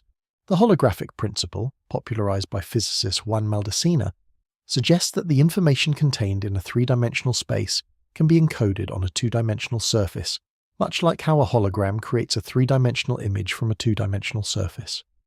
According to the holographic principle, the entire universe, every particle, every event, every galaxy, could be thought of as a projection of information encoded on a distant 2-dimensional surface. This theory has deep connections to string theory and quantum gravity, offering a new way to think about the nature of space-time and the universe's origins. The holographic principle also provides a potential framework for understanding black holes, which are notoriously difficult to study. When objects fall into a black hole, they appear to vanish from our observable universe, but the holographic principle suggests that all the information about those objects is encoded on the black hole's surface, its event horizon. This insight could lead to a deeper understanding of how information behaves in extreme environments, and may help reconcile the paradoxes between quantum mechanics and general relativity. One of the key challenges in developing a theory of quantum gravity is finding ways to test these ideas. Since the effects of quantum gravity are expected to be significant only at extremely small scales, on the order of the Planck length, direct experimentation is currently impossible. However, scientists are looking for indirect evidence through observations of black holes, cosmic inflation, and the cosmic microwave background. The hope is that, by studying these phenomena, we can begin to understand how quantum gravity operates and how it shapes the universe at its most fundamental level. As we continue to explore the mysteries of quantum gravity, one thing is clear: space-time is far more complex and dynamic than we ever imagined. The idea that space itself is granular, made up of tiny building blocks, or that our universe could be part of a deeper, more fundamental reality, challenges our conventional understanding of the cosmos. The path to a unified theory of quantum gravity is still a long one, but with the work of physicists like Carlo Rovelli, Lee Smolin, and many others, we are slowly but surely unraveling the secrets of space-time and the universe's origins. Whether we're on the brink of a groundbreaking discovery or just beginning to scratch the surface, the journey into quantum gravity is one of the most exciting frontiers in modern physics. In the first few 100 million years after the Big Bang, the universe was dark, an expanse of hydrogen and helium gas, with no stars or galaxies lighting the way. This period, often called the Dark Ages, was a time of cosmic silence, when the only glow came from the faint heat left over from the Big Bang known as the cosmic microwave background. But this era was not to last forever. Something incredible happened that transformed the universe into the vibrant star-filled cosmos we observe today. The formation of the first stars and galaxies. The seeds of stars and galaxies were planted in the dense regions of hydrogen gas that formed shortly after the Big Bang. These regions, which were slightly more dense than their surroundings, began to collapse under the influence of gravity. As the gas compressed, it heated up, eventually reaching temperatures and pressures high enough for nuclear fusion to begin. And with that, the first stars were born. These stars, often referred to as population 3 stars, were unlike anything we see today. They were enormous, hot and bright, burning through their fuel at a furious rate. These early stars were primarily composed of hydrogen and helium, the simplest elements formed in the Big Bang, with little or no heavier elements like carbon or oxygen. The formation of these first stars marked the beginning of a process known as reionization. Reionization is the name for a period in the universe's history when the first stars and galaxies emitted intense ultraviolet light, ionizing the surrounding hydrogen gas. Before this, the universe had been filled with neutral hydrogen atoms, but the light from these early stars began to break apart the hydrogen, stripping the atoms of their electrons and creating a charged or ionized state. This process effectively ended the Dark Ages, allowing the universe to become more transparent to light. The exact timing of reionization is still a subject of study, but it is believed to have occurred between 500 million and 1 billion years after the Big Bang. During this time, galaxies began to form from the gas and dark matter in the universe. These galaxies were not the sprawling, well-organized structures we see today, but rather smaller, irregular collections of stars, gas, and dust. These early galaxies began to merge with one another, growing larger and more complex over time. Through these mergers, galaxies gained more stars, and eventually, supermassive black holes began to form at their centers. The origins of these supermassive black holes are still a mystery, but their presence in the centers of galaxies is undeniable. Some of these black holes grew rapidly by consuming vast amounts of gas and dust, while others might have formed directly from the collapse of massive stars. Regardless of their origins, these supermassive black holes played a critical role in the development of large-scale cosmic structures. They influenced the growth of their host galaxies, and their immense gravitational pull likely helped shape the formation of galaxies and the distribution of matter in the early universe. One of the key discoveries in our understanding of the formation of galaxies and supermassive black holes came from the work of astronomer Martin Rees. In the 1980s, Rees suggested that supermassive black holes could be the engines that power the brightest and most energetic objects in the universe, known as quasars. Quasars are incredibly bright and distant, and their light is thought to come from the material being sucked into supermassive black holes at the centers of galaxies. As the gas falls into the black hole, it heats up and emits radiation, often outshining the entire galaxy. Rees's work helped to establish the link between supermassive black holes and the formation of large-scale cosmic structures. Thanks to modern telescopes and observations, we've been able to look back in time and study some of the earliest galaxies and supermassive black holes. One of the most important tools in this effort has been the James Webb Space Telescope, JWST, which was launched in 2021. The JWST is designed to observe the universe in infrared light, which allows it to peer through dust clouds and observe the first galaxies and stars that formed after the Big Bang. By observing the light from these distant objects, scientists are able to look further back in time than ever before, studying the formation of galaxies and the role of supermassive black holes in shaping the universe. The JWST has already begun to provide incredible insights into the early universe. It has detected the most distant galaxies ever observed, some of which formed just a few 100 million years after the Big Bang. These galaxies are much smaller and less developed than the ones we see today, but they are the building blocks that would eventually give rise to the vast cosmic structures we observe in the present day. The light from these early galaxies is helping scientists to understand the processes that led to the formation of stars and galaxies, as well as the evolution of supermassive black holes. As we continue to study the formation of stars, galaxies, and supermassive black holes, we're also learning more about the large-scale structure of the universe. Galaxies are not scattered randomly throughout space, but are arranged in vast cosmic webs, clusters, filaments, and voids that span billions of light years. These structures are thought to have formed as a result of gravitational attraction, with dark matter playing a key role in guiding the growth of these large-scale structures. The study of these cosmic webs, known as cosmic structure formation, is helping scientists to understand how the universe evolved from its smooth, early state into the complex, interconnected web of galaxies we see today. There are two main models of how cosmic structure formed: the top-down model and the bottom-up model.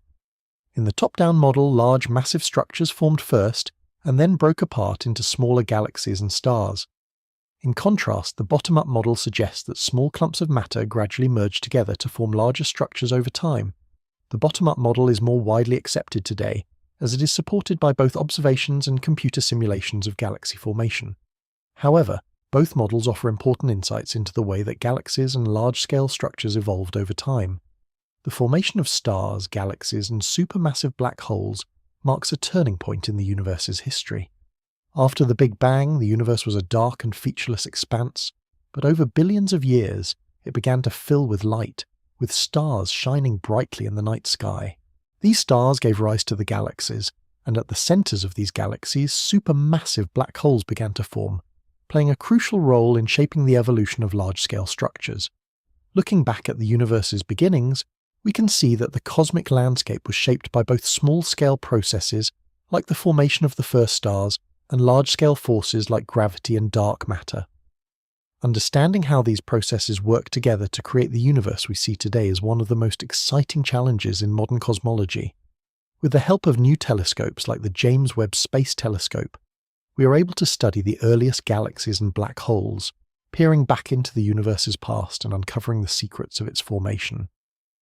The journey of discovery is far from over, and every new observation brings us one step closer to understanding the intricate processes that shaped the cosmos. The fate of the universe is something that has captivated the minds of scientists and philosophers for centuries. As we look out into the cosmos, we see that everything is in motion. The galaxies are drifting apart, stars are born and die, and the universe is expanding. But what will become of the universe in the far, far future? Will it continue to expand indefinitely, grow cold and lifeless, or will it one day collapse in on itself? These are the questions that we'll explore as we consider the various theories of the end of the universe. One of the most well-known scenarios for the universe's eventual fate is called the Big Crunch. The Big Crunch theory suggests that the expansion of the universe, which we know is happening right now, could one day reverse. If the total amount of matter in the universe is sufficient, gravity could eventually overcome the force of expansion, causing the galaxies, stars, and all the matter in the universe to collapse back in on itself. As the universe contracts, galaxies would merge, stars would collide, and everything would be drawn toward a singularity, a point of infinite density and curvature, much like the one that existed at the very beginning of the universe. If the Big Crunch were to happen, it would mark the end of the universe as we know it. All matter and energy would be compressed into an infinitely small point, and time itself might come to a halt. This scenario shares a striking resemblance to the Big Bang, suggesting that the universe could go through an endless cycle of birth and death. In some versions of this idea, each Big Bang could be followed by a Big Crunch, creating an eternal cycle of cosmic rebirths. But not all scientists agree that the Big Crunch is the inevitable end of the universe. In fact, more recent observations suggest that the universe may be expanding at an ever-increasing rate, not slowing down. This brings us to another scenario for the end of the universe, the Big Freeze. In the Big Freeze model, the universe continues to expand indefinitely, with galaxies moving farther and farther apart. Over time, stars will burn out, galaxies will drift apart, and eventually the universe will become a cold, dark, and lifeless place. The Big Freeze is closely linked to the concept of heat death. In the far future, as the universe expands and stars burn out, the energy in the universe will spread out more and more. The temperature of the universe will approach absolute zero, and all thermodynamic processes will grind to a halt. There will be no more stars, no more galaxies, no more life. Essentially, the universe will reach a state of maximum entropy, where all matter and energy are evenly distributed and no work can be done. This is the end state of the universe according to the second law of thermodynamics, which states that the total amount of disorder or entropy in a closed system must always increase over time. While the big freeze and heat death scenarios paint a rather bleak picture of the universe's future, they are consistent with current observations. We know that the universe is not only expanding, but that the expansion is accelerating, likely due to a mysterious force called dark energy. Dark energy is thought to make up about 70% of the universe, and its repulsive force seems to be causing the acceleration. This discovery was made in the late 1990s by two teams of astronomers, led by Saul Perlmutter and Brian Schmidt, who were studying distant supernovae. Their unexpected findings showed that instead of the expansion slowing down due to gravity, it was speeding up. This acceleration points to dark energy as a key player in the future evolution of the universe. If the expansion of the universe continues to accelerate, the big freeze and heat death become the most likely outcomes. As galaxies move farther apart, the night sky will become darker and darker, with fewer stars visible in the distance. Over time, even the most distant galaxies will be beyond our reach, their light stretched out by the expansion of space itself. Eventually, the universe will become so cold and diffuse that no new stars will form, and the remaining matter will slowly decay into the void. Yet, despite these bleak scenarios, there is still a sense of mystery and uncertainty surrounding the end of the universe. Some scientists, like Stephen Hawking, have explored the possibility that the end of the universe could be linked to black holes. Black holes, those mysterious objects with such intense gravitational fields that nothing, not even light, can escape, are central to our understanding of the universe's ultimate fate. In particular, Hawking's work on black holes led him to propose a theory about what happens to information that falls into them. According to Hawking's theory, known as Hawking radiation, black holes can slowly lose mass and energy over time by emitting radiation. This process could eventually cause black holes to evaporate and disappear. However, this leads to a paradox. If black holes lose mass, what happens to the information about the matter that fell into them? In traditional quantum mechanics, information is never lost, but it appears that information swallowed by a black hole might be lost forever. This is known as the black hole information paradox, and it remains one of the greatest unsolved mysteries in theoretical physics. Some physicists, like Lee Smolin and others, suggest that the resolution of this paradox could have profound implications for understanding the end of the universe and the very nature of space-time. Lee Smolin, in particular, has proposed an idea that might tie the end of the universe to the birth of new ones. Smolin's theory of cosmological natural selection suggests that new universes could be created inside black holes, with the properties of these new universes determined by the conditions in the parent universe. In this scenario, when a black hole forms, it could give birth to a new universe with slightly different physical laws. Over time, this process of universe creation and selection could lead to the emergence of universes that are better designed to support black holes, and therefore more likely to give rise to new universes. In this way, the death of one universe could give birth to another, in an endless cycle of cosmic rebirths. Another theory, proposed by Roger Penrose, suggests a similar idea of an eternal cycle, but through the process of conformal cyclic cosmology, CCC. According to Penrose, each universe evolves to the point where it eventually becomes homogeneous and cold, much like a state of maximum entropy. At this point, the universe undergoes a transition, and a new cycle begins with a new Big Bang. In this model, there is no true end to the universe. Instead, the universe experiences a series of rebirths, each one starting afresh from the ashes of the previous one. Like Smolin's theory, Penrose's model suggests that the universe has no final death, but rather an ongoing cyclical process of birth and rebirth. The fate of the universe is still one of the biggest mysteries in cosmology. Will it expand forever, cooling and dying in the Big Freeze? Will it eventually collapse back in on itself in the Big Crunch? Or will it continue to evolve, giving rise to new universes in an eternal cycle? These questions challenge our understanding of space-time, entropy, and the very nature of the cosmos. While we may not yet have all the answers, exploring these possibilities is helping us get closer to understanding the ultimate destiny of the universe and the forces that govern its existence. The question of whether we are alone in the universe has captivated human imagination for centuries. As we peer into the vast expanse of space, filled with billions of galaxies, stars and planets, it seems almost impossible that Earth is the only place where life has emerged. But to truly understand the possibility of extraterrestrial life, we must consider how life itself came to be on our planet, and what conditions might be necessary for life to arise elsewhere. At the heart of this search for extraterrestrial life is the Big Bang, the event that set the universe in motion and led to the creation of all the matter we see today. After the Big Bang, the universe was incredibly hot and dense, and for the first few 100,000 years, it was a place where atoms couldn't even form. But as the universe cooled, atoms began to come together, and eventually the first stars were born. These stars played a crucial role in creating the elements that are necessary for life. In the beginning, the universe was composed mostly of hydrogen and helium, the two simplest elements. But stars are the cosmic furnaces that forge the heavier elements, such as carbon, oxygen, nitrogen, and iron, that are essential for life as we know it. Through a process called nuclear fusion, stars convert lighter elements into heavier ones in their cores. When these stars die, they often explode in a spectacular event known as a supernova. These explosions scatter the heavy elements into space, enriching the surrounding gas and dust with the building blocks of life. Over time, these elements became part of the clouds of gas and dust that would eventually form new stars, planets, and galaxies. This process is known as cosmic evolution, the ongoing transformation of the universe from its hot, dense beginnings to the vast, structured cosmos we see today.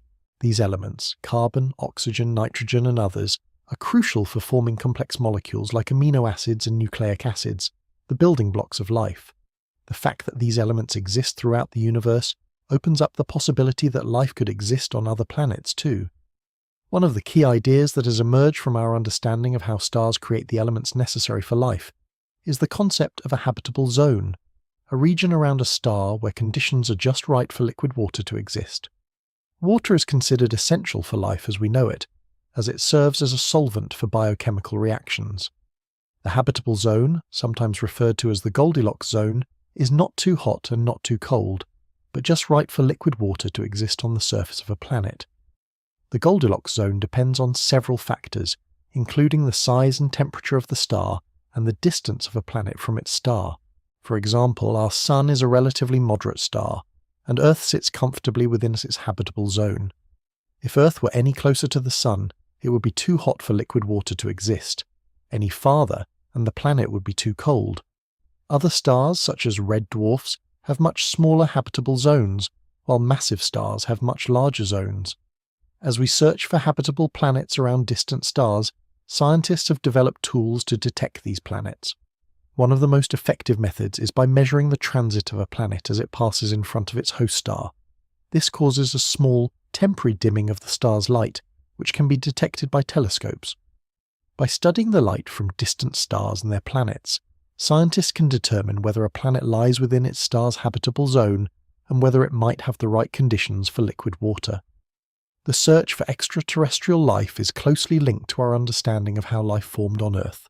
Scientists have long wondered how life could have emerged from a primordial soup of simple molecules.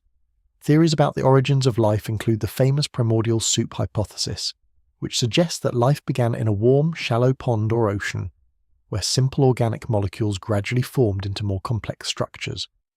Other ideas, such as the hydrothermal vent hypothesis, propose that life might have started near underwater volcanoes, where chemicals could have been catalyzed by heat and pressure. While the exact process of life's origin remains a mystery, the fact that life emerged here on Earth provides a hint that it might be possible elsewhere. If the right conditions, liquid water, the right chemical ingredients, and a stable environment can be found on a distant planet, there's a chance that life could form there too. One of the most important tools we have in the search for extraterrestrial life is the Drake equation, developed in 1959 by astronomer Frank Drake. The equation is an attempt to estimate the number of intelligent civilizations in the Milky Way galaxy that might be capable of communication. The equation takes into account factors such as the rate of star formation, the fraction of stars that have planets, and the likelihood that those planets are habitable. Although the equation contains many unknowns, it provides a framework for thinking about the vast number of potentially habitable planets in our galaxy. Carl Sagan, one of the most famous proponents of the search for extraterrestrial life, was instrumental in popularizing the Drake equation and advocating for the scientific search for life beyond Earth. Sagan famously said, "The cosmos is within us. We are made of star stuff." He believed that life on Earth was a product of the same processes that created the stars, and that life elsewhere in the universe might have emerged through similar processes. As our technology improves, the search for extraterrestrial life has become more sophisticated. Telescopes like the Hubble Space Telescope and the upcoming James Webb Space Telescope are allowing scientists to peer deeper into space, studying the atmospheres of distant exoplanets and searching for signs of life. One of the most promising techniques in this search is the detection of biosignatures, chemical compounds in the atmospheres of exoplanets that could be indicative of biological activity. For example, the presence of oxygen, methane, or other gases that might be produced by life could provide a clue that a planet is habitable, or even home to life forms. The search for life beyond Earth is not just about finding alien civilizations, but about understanding our place in the universe. It raises deep questions about the nature of life, the conditions required for it to exist, and the potential for life to emerge elsewhere. Are we truly alone in the universe, or is life more common than we think? As we continue to explore the cosmos, the answers to these questions may one day transform our understanding of life itself. Ultimately, the search for extraterrestrial life is also a search for our own origins. By studying how life began on Earth and how the conditions for life may exist elsewhere, we learn more about the fundamental processes that shape the universe, and in doing so we come closer to answering one of humanity's most profound questions. Are we alone, or is the universe teeming with life, waiting to be discovered? As we peer into the depths of space, we find ourselves asking a question that has haunted humanity for centuries. How did it all begin? The Big Bang, the event that marks the birth of the universe, holds the key to understanding our cosmic origins. But as much as we've learned about the universe's early moments, there are limits to what we can observe. The further back in time we look, the more difficult it becomes to peer into the past. The very nature of the early universe presents challenges that stretch the limits of our current technology, forcing us to confront the boundaries of observation and measurement. One of the primary obstacles in studying the Big Bang is the cosmic background radiation. When the universe first began, it was an incredibly hot, dense environment filled with energetic particles. But as the universe expanded and cooled, these particles combined to form atoms, and the universe became transparent to light. The release of this light, which occurred about 300,000 years after the Big Bang, is what we now observe as the cosmic microwave background, CMB. This faint glow is a snapshot of the universe in its early stages, offering us a glimpse into the conditions that existed shortly after the Big Bang. The CMB is incredibly valuable because it carries a wealth of information about the universe's early state. However, the challenge with studying the CMB is that it is everywhere. It's not just a background radiation we can tune into, it is spread throughout the universe, like a fog that permeates all of space. This uniform radiation makes it difficult to study the very beginning of the universe directly. While the CMB provides us with some clues about the universe's initial conditions, it only reaches back to about 300,000 years after the Big Bang. The true birth of the universe, the very first moments, are shrouded in mystery, and much of what happened during this time is beyond our observational reach. As we push further into the past, there's a fundamental barrier known as the Planck epoch, which occurred roughly from 0 to 1/10,000th of a second after the Big Bang. During this time, the universe was so small and hot that the forces we take for granted, gravity, electromagnetism, the strong nuclear force, and the weak nuclear force, were all unified into a single force. The laws of physics as we know them break down at this scale, and our current understanding of both quantum mechanics and general relativity is unable to fully describe what happened during this period. This is the great unknown of the early universe, a time when the conditions were so extreme that they defy our current ability to measure or even conceptualize them. The inability to observe the Planck epoch directly is one of the major challenges in studying the true origins of the universe. However, scientists are not deterred by this limitation. Instead, they are looking for indirect ways to gain insight into this mysterious period.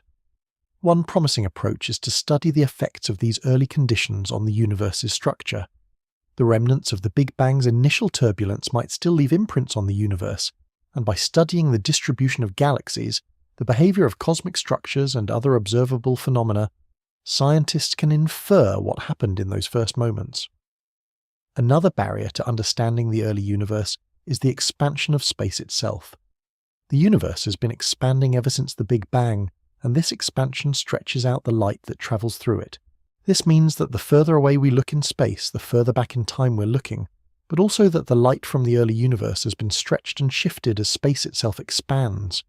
This phenomenon, known as cosmological redshift, causes the wavelengths of light from distant objects to lengthen, making them appear redder. As a result, we're limited in how much we can see from the very early universe.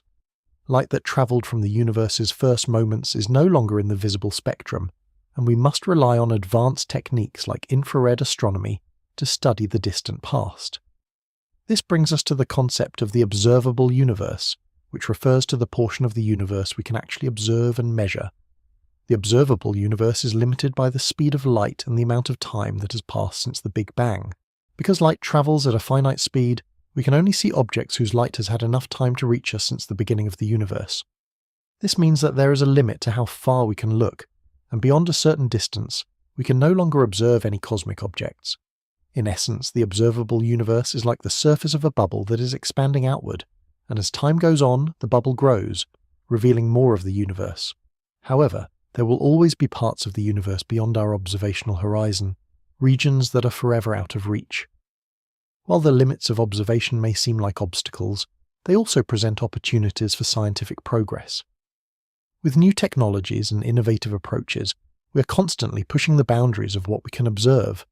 The upcoming space missions, such as the James Webb Space Telescope, JWST, are poised to revolutionize our understanding of the early universe.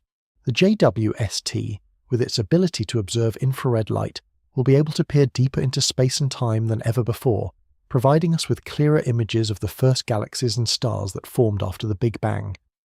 This telescope will allow us to study the formation of cosmic structures and look further back in time, potentially allowing us to observe the birth of the first galaxies, the emergence of the first light sources, and even the moments leading up to Ryanization, the period when the universe's dark ages came to an end.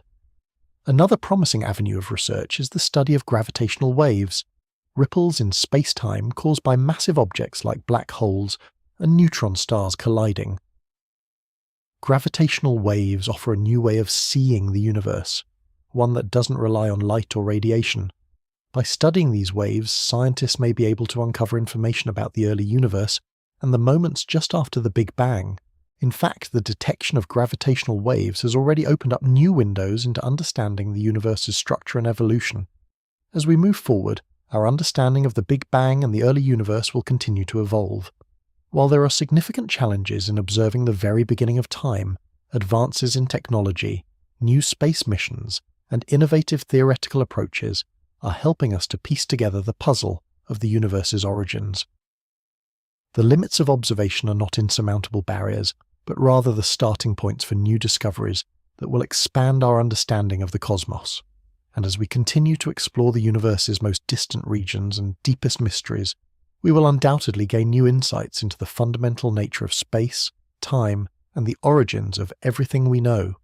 The Big Bang theory stands as one of the most transformative ideas in modern physics, fundamentally reshaping our understanding of the universe's origins.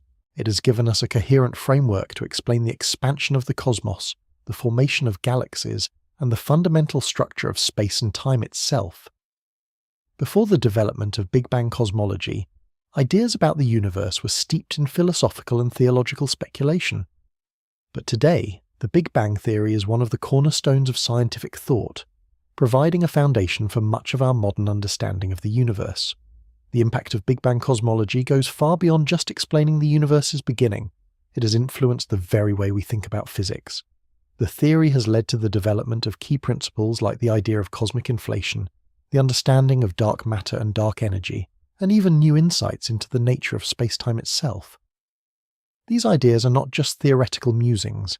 They are actively shaping the course of research in physics and cosmology, driving scientists to explore deeper and more complex questions about the universe. One area of ongoing research that has grown in importance over the years is the study of gravitational waves. Gravitational waves are ripples in the fabric of space-time, caused by the acceleration of massive objects, such as the collision of black holes or neutron stars. The first detection of gravitational waves in 2015 by the Laser Interferometer, Gravitational Wave Observatory, LIGO, was a landmark moment in the history of cosmology. These waves carry information about some of the most extreme and energetic events in the universe, providing a new way to study objects like black holes, neutron stars, and even the earliest moments of the Big Bang. Gravitational waves offer an entirely new perspective on the universe, one that doesn't rely on light or electromagnetic radiation, but on the very fabric of space-time itself. By studying these waves, we may gain insights into the nature of space-time at the most fundamental level, helping us to test theories of quantum gravity and even uncover new aspects of the early universe. As our detection capabilities improve, the study of gravitational waves will undoubtedly continue to be a vital part of cosmological research, providing us with new ways to observe the universe's most extreme phenomena. Another major area of research that has emerged from Big Bang cosmology is the study of dark matter and dark energy. These mysterious components of the universe have remained largely invisible to direct observation, yet their presence is felt everywhere.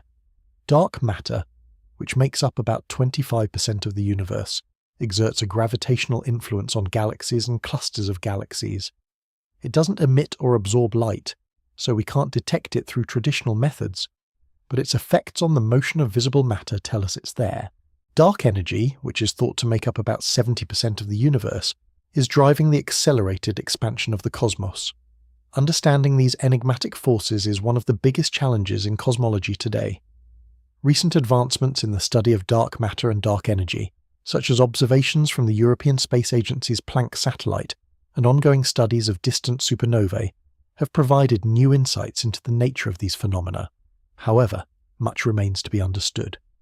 Is dark matter made up of exotic particles like weakly interacting massive particles, WIMPs, or could it be explained by modifications to our understanding of gravity, as proposed in theories like MOND, modified Newtonian dynamics? And what exactly is dark energy, and how does it relate to the expansion of space? These questions are at the forefront of cosmological research, and as we continue to study the universe, we may uncover answers that could radically change our understanding of the cosmos. One of the most intriguing questions to emerge from Big Bang cosmology is whether our universe is the only one. The idea of the multiverse, the existence of many universes, each with its own set of physical laws, has gained traction in recent years, particularly through the work of physicists like Andre Linde, who proposed the concept of eternal inflation. If multiple universes exist, each one could have different physical constants, leading to a wide variety of cosmic structures and possibilities. This idea challenges our conventional view of the universe as a unique, isolated system, and raises profound questions about the nature of reality itself. While the concept of the multiverse is still speculative, it has spurred new avenues of research in cosmology and quantum mechanics. If other universes exist, could we ever observe them? Could there be some way to detect evidence of their existence through indirect means, such as the imprint of other universes on the cosmic microwave background, CMB? These are questions that scientists are actively exploring, and as our observational techniques improve, we may one day find a way to test the existence of other universes. Looking to the future, Big Bang cosmology will continue to shape the course of cosmological research. As technology advances, we will have more powerful telescopes and instruments to peer deeper into the universe and further back in time.